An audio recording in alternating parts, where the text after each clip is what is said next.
যদি কোনো মহিলা, যদি কোনো নারীর স্বপ্ন দোষ হয়, নাইট ফল হয়, স্বপ্ন দোষ হয়, তাহলে কি তাকে গোসল করতে হবে? দেখেন কেমন প্রশ্ন কথাটা বলা। এবার রসুল কি বলছেন জানেন? রে আল্লাহর বান্দি, এটা লজ্জার কোনো কারণ নয়, লজ্জা করতে গেলে চলবে না।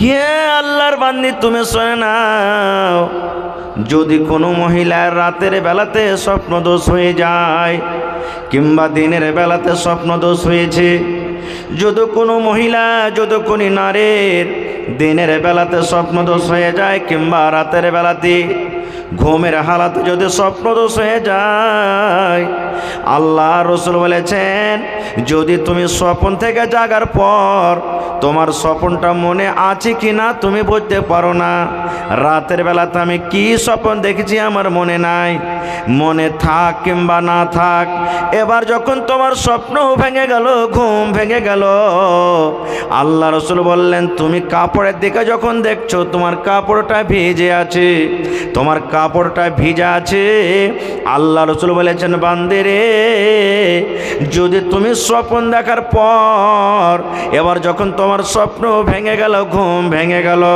এবার ঘুম ভাঙার পর ইদা রাতিল মা, যদি তুমি পানি দেখো তোমার কাপড় ভিজা থাকে, তাহলে তোমার পরে গোসল ফরজ আছে, তোমাকে গোসল করতে হবে। মন ঘুমায় না রে, নাম জপ মাওলার, একদিন ঘুমাইবা তুমি কবরের মাঝার, মন ঘুমায় না রে, ও ভাই ঘুমায় না রে,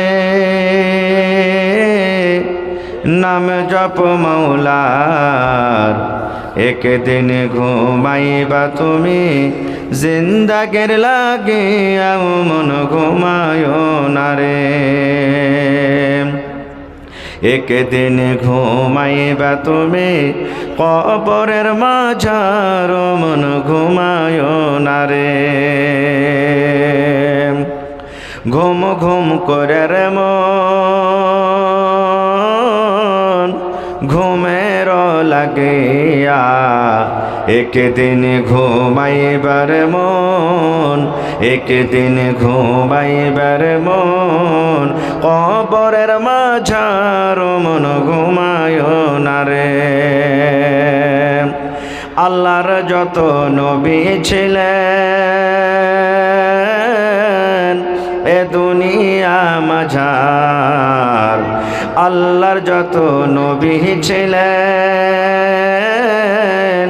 এ দুনিয়া মাঝার, একে একে সব চলে গেলেন, একে একে সব চলে গেলেন কবরের মাঝার, মন ঘুমায় না রে, ও ভাই ঘুমায় না রে,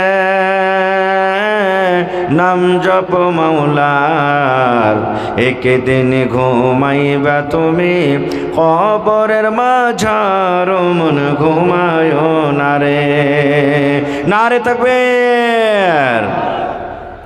ভাই আমার, তো আমি বলছিলাম কি যে সাহাবাই কেরাম, বড় বড় সাহাবাই কেরামেরা নবীর কাছে এসে ইলম শিখেছেন, দ্বীনের কথা শিখেছেন, কিন্তু আজকে আফসোস, আমরা যদি শরীয়তের উল্টা কোনো কাজ করি, আমরা জানি না, নিজের মনে মনে করছি, তাও কিন্তু কোনো আলিমকে এসে জিজ্ঞাসা করব না, যারা জানছে তাদেরকে আমরা জিজ্ঞাসা করব না, যা মনে লাগে তাই করি। শুধু পুরুষেরা নয়, আল্লাহর নবীর জামানাতে মহিলারাও এসে নবীকে প্রশ্ন করতেন। কি প্রশ্ন জানেন? যেমন একটা উদাহরণ আপনাদের সামনে দিই। একদিন আল্লাহর রসুল বসে আছেন, আল্লাহর নবীর একজন বিবি উম্মে সালমা রাদিয়াল্লাহু তাআলা আনহা আল্লাহ নবীর পাঞ্জরে বসে আছেন। ভালোভাবে শুনবেন, স্বামী স্ত্রীতে যেমন গল্প হয় দুনিয়াতে গল্প করছেন। একদিকে নবীজি বসে আছেন, একদিকে নবীর স্ত্রী উম্মে সালমা রাদিয়াল্লাহু তাআলা আনহা বসে আছেন। এই বসে থাকতে থাকতে হঠাৎ করে একজন মহিলা, একজন নারী আল্লাহ রসুলের কাছে চলে এসেছেন। আসার পর তখন সেই মহিলা নবীকে বলছেন, নবীজি একটা কথা জিজ্ঞাসা করব। আল্লাহ রসুল বলছেন যে কি তুমি জিজ্ঞাসা করবে বলো। তো বলছে কথাটা তো জিজ্ঞাসা করবো, কিন্তু আমাকে লজ্জা লাগছে, কিভাবে আপনাকে বলবো। তা আল্লাহ রাসূল বললেন যে হে পাগল, শরীয়তি কথা জিজ্ঞাসা করতে গেলে তোমাকে লজ্জা করতে হবে না, তুমি লজ্জা করতে গেলে শরীয়তের কথা তুমি শিখতে পারবে না, এই জন্য বলো তুমি কি আমাকে জিজ্ঞাসা করছো। এইবারে সে মহিলা তখন বলছেন যে আল্লাহ রাসূল, যদি কোনো মহিলা, যদি কোনো নারীর স্বপ্ন দোষ হয়, নাইট ফল হয়, স্বপ্ন দোষ হয়, তাহলে কি তাকে গোসল করতে হবে? দেখেন কেমন প্রশ্ন করছেন আল্লাহ রাসূল। যদি কোনো বেটি ছেলে, যদি কোনো মহিলার স্বপ্ন দোষ হয়, তাহলে কি সেই মহিলাকে গোসল করতে হবে? যখন কে কথাটা শোনা, আল্লাহ নবীর স্ত্রী উম্মে সালমা রাদিয়াল্লাহু তাআলা আনহা এত তাকে শরম লেগেছেন, এত লজ্জা পেয়েছেন যে লজ্জার কারণে উড়নি দিয়ে মুখখানটাকে ঢাইকে ঘুরিয়ে বলছেন সুবহানাল্লাহ, কেমন তুমি প্রশ্ন করছো জি, এ বুবু তুমি কেমন প্রশ্ন করেছো নবীকে, মায়া লোকের কি কোনোদিন স্বপ্ন দোষ হয়, এত তুমি এরকম ভাবে প্রশ্ন করেছো। সুবহানাল্লাহ। যখন কথাটা বলা, এবার রাসূল কি বলছেন জানেন? রে আল্লাহর বান্দি, এটা লজ্জার কোনো কারণ নয়, লজ্জা করতে গেলে চলবে না। হে আল্লাহর বান্দি, তুমি শোনো নাও, যদি কোনো মহিলার রাতের বেলাতে স্বপ্নদোষ হয়ে যায়, কিংবা দিনের বেলাতে স্বপ্নদোষ হয়েছে, যদি কোনো মহিলা, যদি কোনো নারীর দিনের বেলাতে স্বপ্নদোষ হয়ে যায়, কিংবা রাতের বেলাতে ঘুমের হালাতে যদি স্বপ্নদোষ হয়ে যায়, আল্লাহ রাসূল বলেছেন যদি তুমি স্বপ্ন থেকে জাগার পর তোমার স্বপ্নটা মনে আছে কি না তুমি বুঝতে পারো না, রাতের বেলাতে আমি কি স্বপ্ন দেখেছি আমার মনে নাই, মনে থাক কিংবা না থাক, এবার যখন তোমার স্বপ্ন ভেঙে গেল, ঘুম ভেঙে গেল, আল্লাহ রাসূল বললেন তুমি কাপড়ের দিকে যখন দেখছো তোমার কাপড়টা ভিজে আছে, তোমার কাপড়টা ভিজা আছে, আল্লাহ রাসূল বলেছেন বান্দে রে, যদি তুমি স্বপ্ন দেখার পর এবার যখন তোমার স্বপ্ন ভেঙে গেল, ঘুম ভেঙে গেল,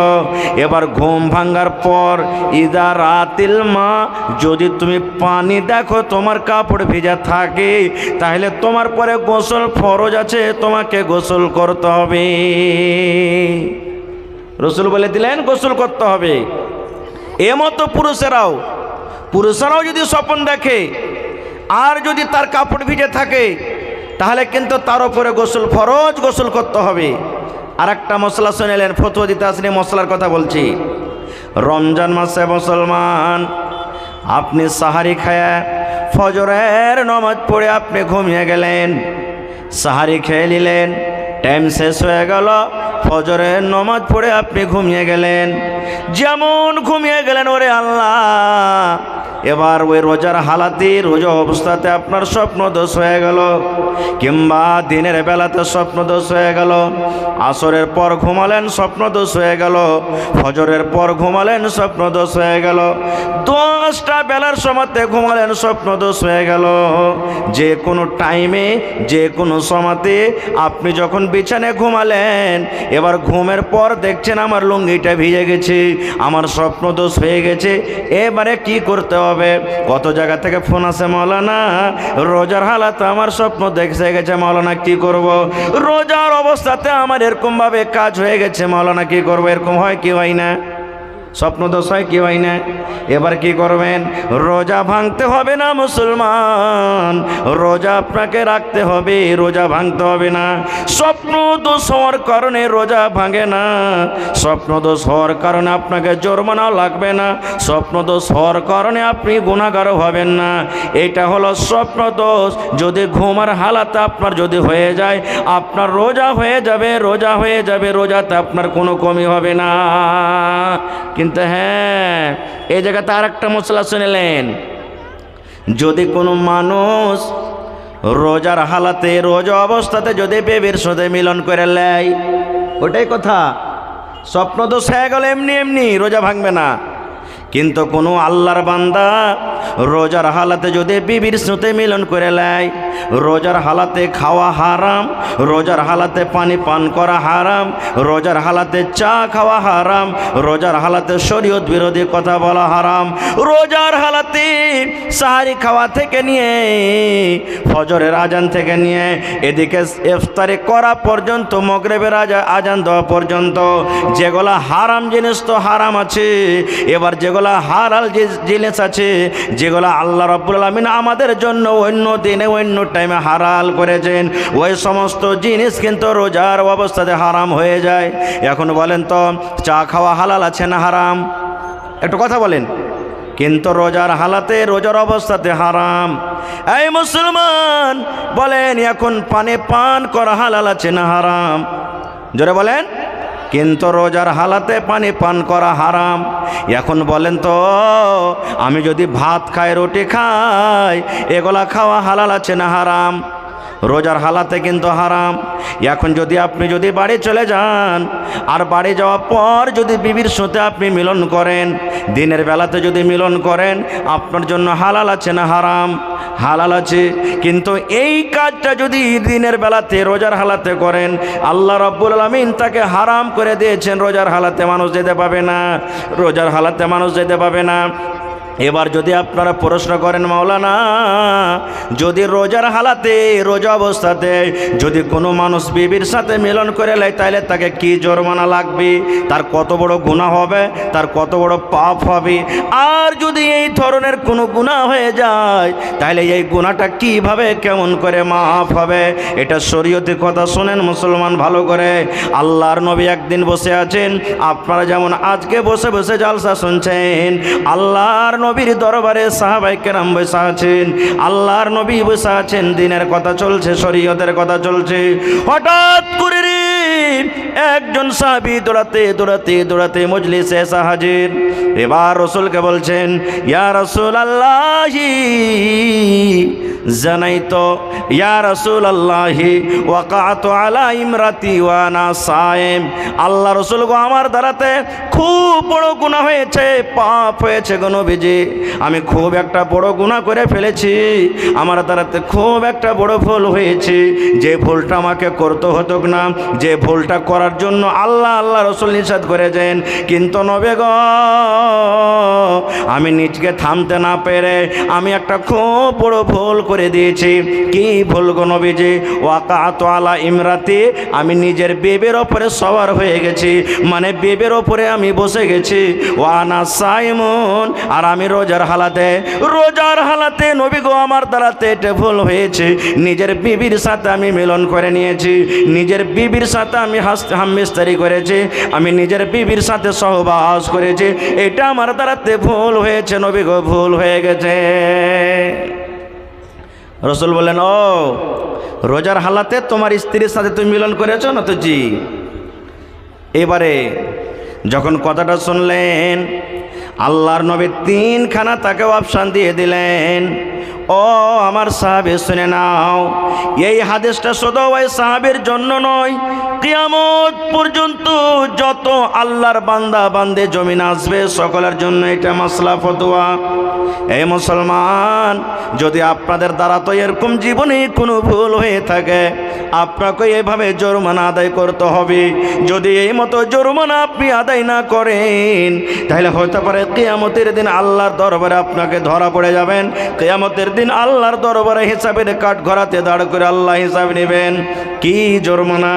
আল্লাহ রাসূল তাকে বললেন, সাহাবী রে, তুমি যে ভুল করেছো রে বাবা, তোমার দ্বারাতে যে গুনাহটা হয়েছে, এই গুনাহটা অতক্ষণ পর্যন্ত আল্লাহ রাব্বুল আলামিন ক্ষমা করবেন না, তোমার এই গুনাহটা অতক্ষণ মাফ হবে না যতক্ষণ পর্যন্ত তুমি জরিমানা আদায় না করবে, যতক্ষণ পর্যন্ত তুমি কাফারা না দিবে, যতক্ষণ পর্যন্ত তুমি জরিমানা না দিবে, যতক্ষণ পর্যন্ত তুমি কাফারা না দিবে অতক্ষণ পর্যন্ত তোমার এই গুনাহটাকে আল্লাহ রাব্বুল আমিন মাফ করবেন না। সে সাহাবী বলছেন, ইয়া রাসূলুল্লাহ, হে আল্লাহ রাসূল গো, কাফারা কি আমাকে লাগবে, জরিমানা কি লাগবে, একটু দয়া করে বলেন। আল্লাহ রাসূল বললেন, সাহাবী রে, যাও তুমি বাড়িতে চলে যাও। এই রোজার হালাতে তুমি যে তোমার বিবির সাথে তুমি মিলন করেছো, রোজার হালাতে তুমি তোমার স্ত্রীর সাথে যে মিলন করেছো, এই গুনাহটা মাফ করতে গেলে তোমাকে এক টানাতে 2 মাস রোজা রাখতে হবে। কতদিন রোজা রাখতে হবে? জোরে বলেন। সেই সাহাবী যখন শুনলেন, আল্লাহ রাসূল বললেন, সাহাবী রে, তুমি রোজার হালাতে ভুল করেছো, রোজা হালাতে তোমার বেবের সাথে তুমি মিলন করেছো। এই ভুলটা যদি মাফ করতে চাও, তুমি বাড়িতে চলে যাও, এক টানাতে এক লাগাতারে তোমাকে 60টা রোজা রাখতে হবে, তোমাকে 2 মাসের রোজা রাখতে হবে। যদি তুমি 2 মাসের রোজা না রাখো, তাহলে আল্লাহ রাব্বুল আমিন তোমার এই গুনাহটাকে মাফ করবেন না।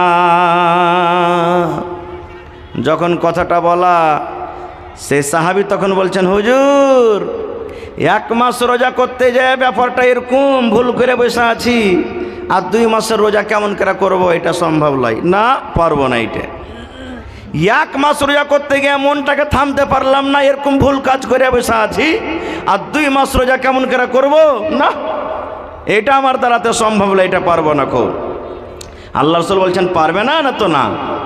এবার নবী বললেন, ওরে আমার সাহাবী শুনে নাও, 2 মাস তুমি যদি রোজা করতে না পারো, তুমি বাড়িতে চলে যাও, একটা গোলাম তুমি আজাদ করে দাও, একটা চাকরকে আজাদ করে দাও, একটা গোলাম কিনে তুমি আজাদ করে দাও।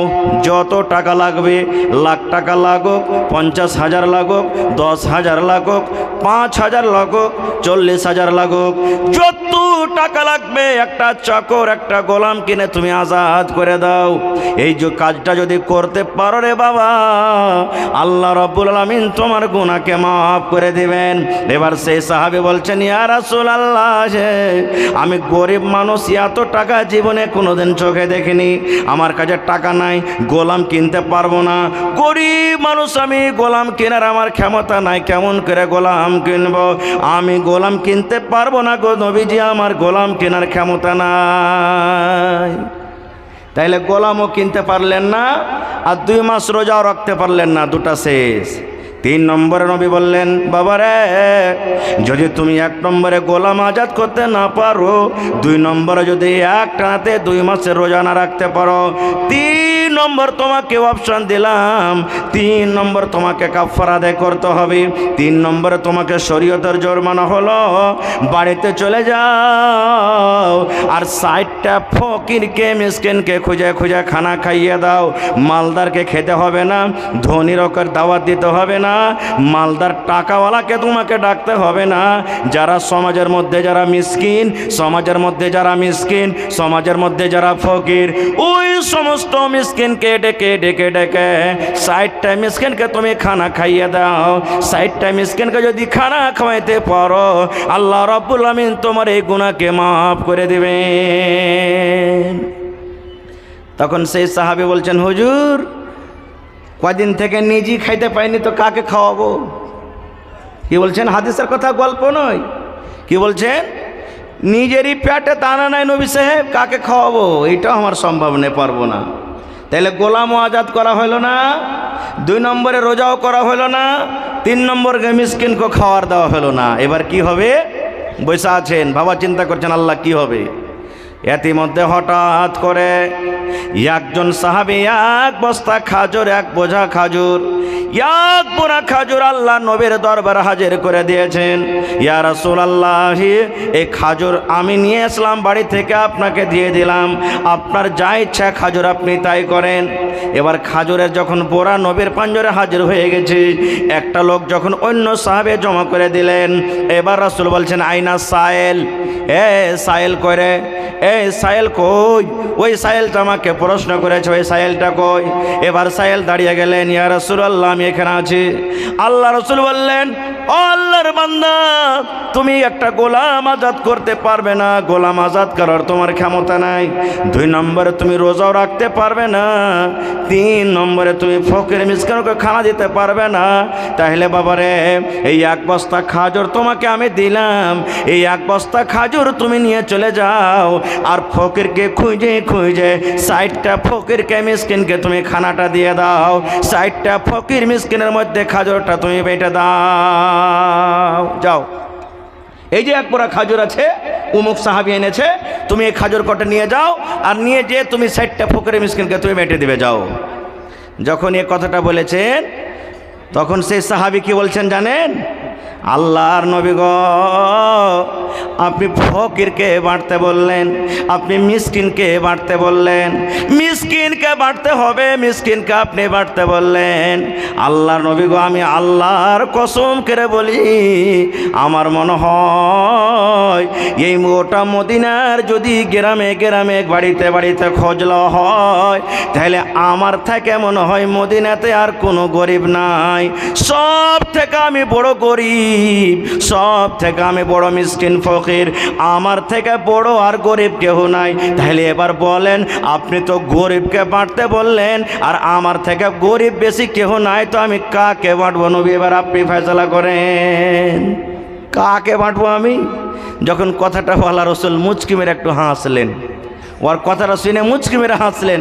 হাসার পর বলেন, যাও যাও যাও যাও যাও, তোমার ছেলে মেলে তুমি খাবে, যাও যাও যাও যাও, তুমি যাও, তোমার ছেলে মেলে খাবে। তাইলে ভাই, এখানে আজকে একটা হাদিস শিখলেন, রমজানে রোজার হালাতে যদি স্বপ্নদোষ হয়ে যায়, এমনি স্বপ্নদোষ হয়ে গেল, তাহলে আপনার রোজাটাকে ভাঙতে হবে না, রোজা আপনি রেখে নেবেন, রোজা হয়ে যাবে। ওই হালাতি যদি মানুষ নিজে নিজে যদি এরকমভাবে কোনো কাজ করে, বা নিজের মনে যদি রোজার হালাতে বিবির সাথে মিলন করে লাই, তাহলে কিন্তু ওই জায়গাতে গুনাহ হয়ে গেল, আর সেই গুনাহ মাফ করতে হবে। রোজা তো করতে হবে পরে, এবার এই গুনাহটা মাফ করতে গেলে 3খানা জরিমানা। 1 নম্বর, গোলাম আজাদ করো, গোলাম তো এখন এই জামানাতে পাওয়া যায় না, ওইটাকে বাদ দিয়ে দেন। 2 নম্বরে রোজা, 2 মাস রোজা করতে হবে, তাহলে গুনাহটা মাফ হবে। আর যদি এটাও না পারেন, তো 60টা মিসকিনকে আপনাকে খানা খাওয়াইতে হবে, তাহলে আল্লাহ আপনার গুনাহকে মাফ করবেন। একটা শিখে নিলেন, আর একটু আগে চলেন।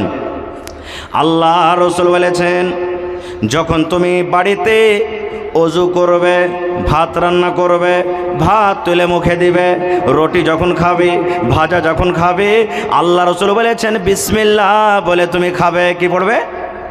জোরে বলেন, আরো জোরে বলেন। বিসমিল্লাহ বলতে হবে। ওযু করতে বসলেন, বিসমিল্লাহ পড়তে হবে। মায়েরা খালারা বাড়িতে বাচ্চাকে দুধ পান করাবে, বাচ্চা তো কথা বলতে পারবে না, আমার মায়েরা খালারা বিসমিল্লাহ বলে বাচ্চাকে দুধ পান করাবে। মায়েরা ভাত রান্নে বসবে, বাড়িতে বিসমিল্লাহ বলবে, রুটি বানাইতে বসবে, বিসমিল্লাহ বলবে। মায়েরা খালারা বাড়িতে তরকারি কাটতে বসবে, বিসমিল্লাহ বলবে। আল্লাহ রাসূল বলেছেন, উম্মত রে, নর হোক কিংবা নারী হোক, যখন বাড়িতে ওযু করতে বসবে নামাজের জন্য, তখন বিসমিল্লাহ বলতে হবে। আর যখন লেখাপড়া করতে বসবে, তখন গোটা বিসমিল্লাহির রহমানির রহিম পড়িতে হবে। দুনিয়ার সব কাজে বিসমিল্লাহ, আর লেখাপড়া করতে বসবেন তখন কিন্তু শুধু বিসমিল্লাহির রহমানির রহিম পড়িতে হবে। কত ভাইকে দেখবেন ওযু করতে বসবে, একবার খুব হাইন ঠেকেরা কইবে বিসমিল্লাহির রহমানির রহিম। জি না, শুধু বিসমিল্লাহ পড়বেন। লেখা পড়তে করতে গিয়ে বিসমিল্লাহির রহমানির পড়তেন। এর প্রমাণ একটা হাদিস কোরআন থেকে আপনারাকে বলি।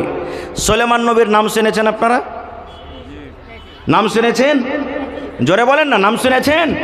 জি, সুলাইমান নবীকে আল্লাহ তাবারক ওয়া তাআলা এত পাওয়ার দিয়েছিলেন, পাখি, এই যে পাখি, ছাগল, বকরি, বিচ্ছু, পোকা, পাখি, দুনিয়াতে যত কিছু জীবজন্তু সবারই ভাষা বুঝতে পারেন।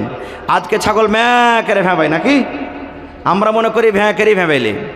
মুরগা থেকে কুকুরু কোক করে বাঁক দেয় নাকি? হ্যাঁ, তো ওই ভাষাতে কি বলছে? ভোরবেলাতে দেখবেন সড়ককে কুচুর মুচুর করে কথা বলে না? আমরা হয়তো বলছি যে এটাকে ভাষা, কিন্তু সুলাইমান নবী জানতে পারতেন কি বলছে। লম্বা ঘটনা, ছোট্ট করে বাস এক দু মিনিটে বলছি, পারছি, আমার হাতে চলে এসছে ভাই। তো সুলাইমান নবী লাই লস্করকে নিয়ে চলে যাচ্ছেন, একদিন দোয়া করবেন, কাহাত সালি পড়ে গেছে, দোয়া করবেন আল্লাহর কাছে যে আল্লাহ তুমি মেঘ দাও, পানি দাও, চলে যাচ্ছেন। কোরআনে একটা সূরা আছে, সূরাতুন নামাল, কোরআনে একটা সূরা আছে সূরাতুন, জোরে বলেন সূরাতুন নামাল। নামালাতুন মানে চিউটি, পিপিলিকা, পিঁপড়া যাকে আমরা বলি।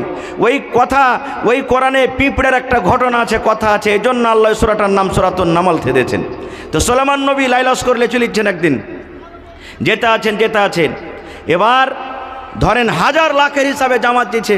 আচ্ছা বলেন, আমরা যখন রাস্তাতে হাঁটছি, জালসা শুনতে এসেছি, জালসা শুনতে যাচ্ছি, মসজিদে যাচ্ছি, বাড়ি যাচ্ছি, বাজার যাচ্ছি, তো আমরা পোক পাখালি, জীব জন্তু, ছাগল বকরি, মানুষজন বাঁচিয়ে চলি, কিন্তু কোনোদিন পিঁপড়ে বাঁচিয়ে চলেছি? গাড়িখানটা ভালো করে সিটে মারবে না পিঁপড়েটা ডলে যাবে, এরকম বলেছি? হ্যাঁ না বলেন, বলেছি? কোনোদিন বলিনি আমরা।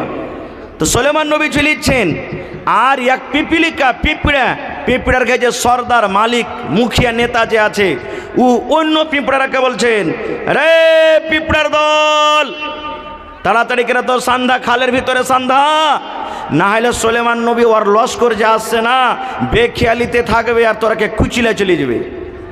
পিঁপড়ার কথাটা সত্য না মিথ্যা? জোরে বলেন, পিঁপড়ার কথাটা সত্য না মিথ্যা? কোরআনের কথা বলছে, কোনো মিথ্যা নয়। পিঁপড়াটা কি বলছে নিজের কমকে, পিঁপড়ার জামাত, পিঁপড়ার দল, তাড়াতাড়ি করে নিজের খালে তোরা ঢুক, না তো সুলাইমান নবী ওর কম আসছেন, একবারে বেখেয়ালি থাকবে, কুচিলে চলে যাবে, তোমরাকে কিচ্ছু খুঁজে পাওয়া যাবে না। সুলাইমান নবী মুচকি মেরে হেসে বলছেন, এই দাঁড়াও, আর আগে বেড়বে না, খবরদার কেউ আগে বেড়বে না, ওখানে দাঁড়িয়ে গেলেন। কারণ ওই পিপিলিকার কথা বুঝে নিলেন সুলাইমান নবী বুঝে নিলেন যে আমাকে দেখে কত ভয় পেয়েছে তারা, আমার কমকে দেখে, আমার সৈনিককে দেখে, যে নিজের কমকে বলছে তোরা খালে ঢোক না তো ডুবে যাবি, শেষ কথা আমি ওদিকে যাবো না। এবারে সুলাইমান নবী হাজিরি নিতে শুরু করলেন। আজকে মাদ্রাসাতে, স্কুলে যখন ছেলেমেয়েরা পড়ালেখা করে, মাস্টার মৌলানারা, মৌলভী সাহেবেরা হাজিরি লেখিলেন না বাচ্চারকে। আপনি দিল্লি পাঞ্জাব খাটতে গেলেন, যে স্যাট থাকে, সভারের মালিক থাকে, দফাদার না কি বলে ওকে, হ্যাঁ দফাদার, হাজিরি লেখিলেন যে আমার 15টা সাথে লোক এসেছে, কয়টা আছে কয়টা নাই। তো সুলাইমান নবী হাজিরি নিতে লাগলেন। হাজিরি নিতে একটা পাখি কিন্তু গায়েব আছে, পাখিটার কিন্তু কোনো খবর নাই, পাখিকে দেখতে পাওয়া যায় না। আচ্ছা, সূরাতুন নামাল যদি কেউ পড়ে থাকেন, আপনারা সামনে থেকে বলছি, বলেন তো সেই পাখিটাতে আল্লাহ কোরআনে কি নাম দিয়েছেন? জোরে বলেন। হ্যাঁ আল্লাহ, এখানে যদি আমি বলি যে অমুক ভোজপুরি ফিল্মে কয়টা আছে যে গান, একবারে মাথাতে হাত দিয়ে পট করে বলে দেবে কলকটের মতন করে। দেখবেন সূরাতুন নামালে আল্লাহ বলছেন, ওই পাখিটার নাম হলো হুদহুদ পাখি। পাখিটার নাম কি? জোরে বলেন, শিখেলেন পাখিটার নাম কি? হ্যাঁ, যারা বুড়া বুজুর্গ আপনারা শিখেলেন, এটাকে সওয়াল হলো। কোনো বেটা ছেলেকে দেখতে যাবে না, এই পড়ালেখা করেছি, কোরআনে পড়েছ না তো? হ্যাঁ, কোরআনের ভিতরে কোন একটা পাখির নাম আছে বলো তো সূরাতুন নামালে? হ্যাঁ, হুদহুদ পাখির নাম। হুদহুদ পাখিকে কিন্তু দেখতে পাওয়া যায় না। যখন পাখি নজর আসে না, এবার সুলাইমান নবী বলছেন, কই হুদহুদ পাখি, পাখি তুই কোথায় গেলি রে, পাখি তুই কোথায় গেলি, আমাকে তুই বলে গেলি না। হুদহুদ পাখি কোথায় চলে গেল? এবার সুলাইমান নবী কসম খেয়ে বলছেন, এরা হুদহুদ পাখি তুই শুনেলে, যদি তুই ভালো খবর আমার কাছে আনতে পারলে তোকে রেহাই করব, যদি ভালো মতন সত্য খবর যদি আমার কাছে আনতে পারিস তোকে ছেড়ে দেব, আর যদি তুই ভালো খবর আমার কাছে আনতে না পারিস তাহলে তুই আমাকে ফাঁকি দিলে, আর ফাঁকি দেওয়ার সাজা তোকে আমি খুব কঠোর সাজা দেব, আর না তো তোকে দুনিয়া থেকে আমি বিদায় করে দেব, তোকে কাতাল করে দেব। বলছে, পাখি তুই কোন জায়গাতে আছিস শুন, ভালো মতন যদি খবর আনতে পারিস তো ঠিক আছে, আর যদি ভালো খবর আনতে না পারিস, বাহানা দিস, আমাকে ফাঁকে দিস, তাহলে তোকে আমি কঠোর সাজা দেব, আর না হলে তোকে জবাই করে দেব। একবারে সুলাইমান নবী বলে দিলেন। এই করতে করতে হুদহুদ পাখি এসে হাজির হয়ে গেল, মজলিসে হাজির হয়ে গেল। যখন হাজির হয়ে যাওয়া, এবার সুলাইমান নবী বলছেন, হুদহুদ তুই কোথায় গেছিলি বল, আমাকে না জানিয়ে তুই কোথায় গেছিলি বল, বল হুদহুদ তুই কোথায় গেছিলি, বল রে হুদহুদ কোথায় গেছিলি, কোন কারণে কোন জায়গাতে গেছিলি। এবার হুদহুদ পাখি নিজের ভাষাতে সুলাইমান নবীকে বলতে লাগলেন। এবার বলেন, সে পাখির ভাষা সুলাইমান নবী বুঝতে পারবেন না পারবেন না? জোরে বলেন, পারবেন না পারবেন না? কেন পারবেন? আল্লাহ পাখির ভাষা শোনার বোঝার জন্য সুলাইমান নবীকে আল্লাহ মুজিজা দিয়েছিলেন। এইবারে পাখি বলতে লাগলো, সুলাইমান নবী আমি আপনার রাজ্য আপনার দেশ থেকে অনেক দূরে একটা দেশ আছে মুলকে সাবা, সাবা দেশে আমি চলে গেলাম। ওরে আল্লাহ, ওই সাবা দেশের মালিক, সাবা রাজ্যর মালিক, ওইখানকার যে সর্দার, ওইখানকার যে মুখিয়া কিংবা ওইখানকার যে রাজা, ওখানকার রাজা ওইটা পুরুষ নয়, সেটা হলো একজন মহিলা। তার নাম বিভিন্ন নাম দিয়েছে, তার মধ্যে একটা নাম দিয়েছে ওই রাজ্যের মালিক হলো কে? বিলকিস, তার নাম বিলকিস। বিলকিস মুলকে সাবার মালিক। আজকে যেমন আমাদের বিহারের মালিক হলো কে? শ্রী নীতিশ কুমার নাকি? তো বলছে ওই দেশের রাজা হলেন কে? মহিলা একটা বিলকিস। কিন্তু বাদশা শোনেন, সুলেমান নবী আর একটা শোনেন, মহিলা তো ওই দেশের রাজা, ওই দেশের বাদশাহ, কিন্তু সাথে সাথে আল্লাহর পূজা করে না, আল্লাহকে মানে না। সেই চাঁদকে আল্লাহ মানে, সূর্যকে আল্লাহ মানে, আসমানকে আল্লাহ মানে, পাথরের পূজা করে, আল্লাহর পূজা করে না, গায়রুল্লাহর পূজা করে। আমি নিজের চোখে দেখে বুঝে এলাম।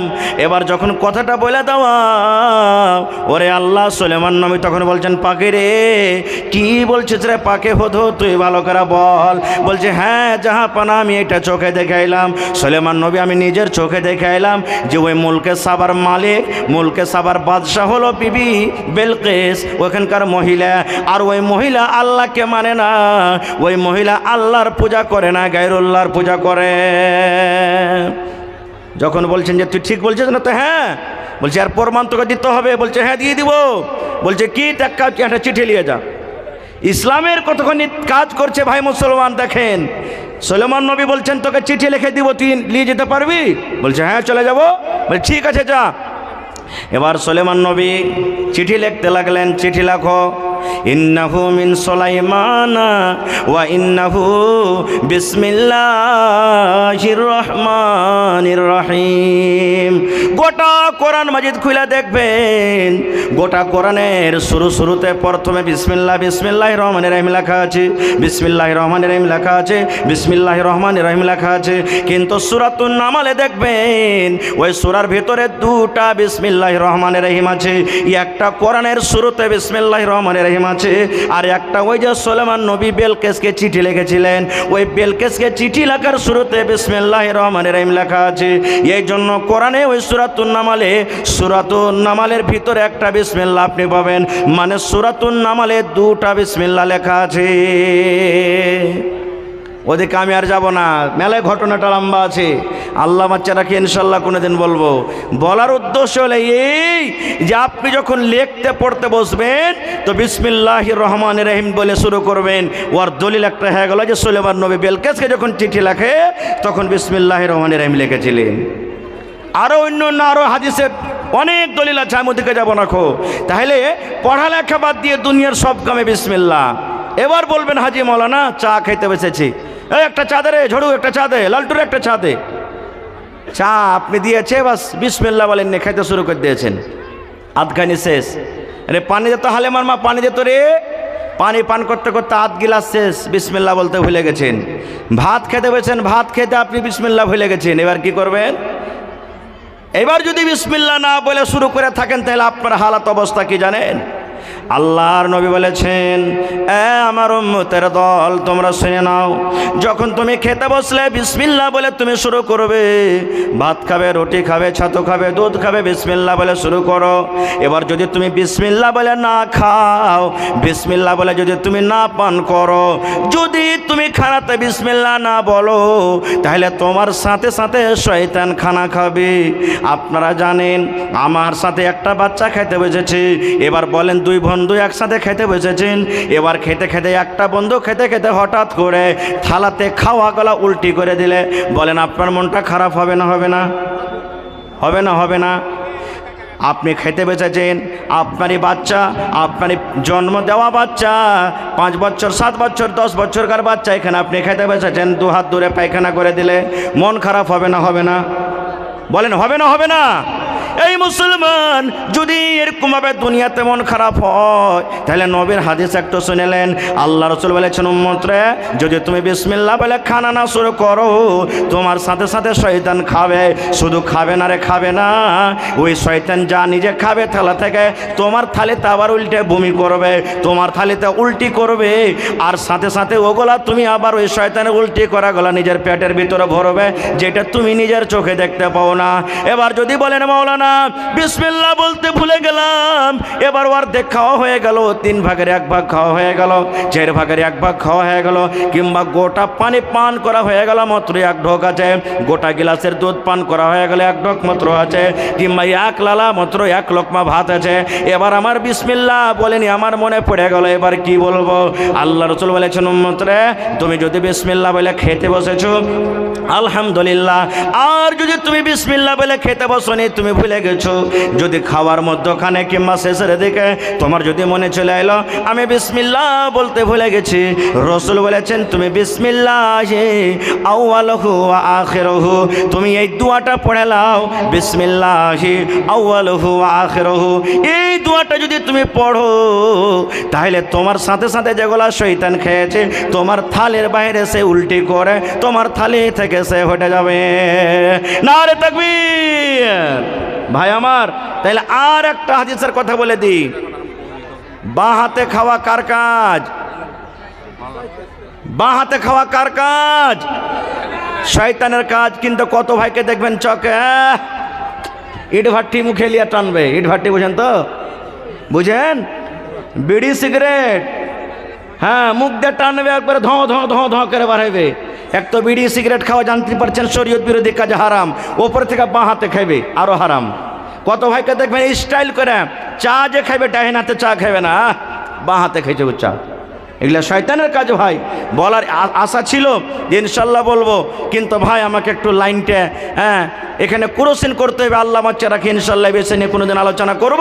তবে ভাই আজকে অনেক কথা আপনারা শুনতে পাইলেন। আজকে এই মাদ্রাসাতে আপনার ছেলেরা আপনার মেয়েরা পড়িতে আসছে, তারা দিন শিখছে, দুনিয়া শিখছে। আজকে যদি মাদ্রাসাটা না থাকতো আপনারা জালসা শুনতে আসতেন? জালসা হয়তো মাদ্রাসাতে জীবনে হয়তো না খো। আর জালসা না হলে আপনারা এতটি কথা শুনতে পেতেন না, না আমি এতটি কথা আপনাদের সামনে বলতে পেতাম না, আমার ভাইয়েরা নানারা এসেছেন তারাও আপনার সামনে কোনো কথা বলতো। তো ভাই আমার, আজকে এই মাদ্রাসা চালাইতে গেলে এই মাদ্রাসার সরকার, মাদ্রাসার মালিক, মাদ্রাসার গার্জিয়ান হলেন আপনারা। এই মাদ্রাসাতে সরকারি কোনো মদত, সরকারি কোনো সহযোগিতা আসে না। তো ভাই আমি আপনাদের আর সময় নিব না,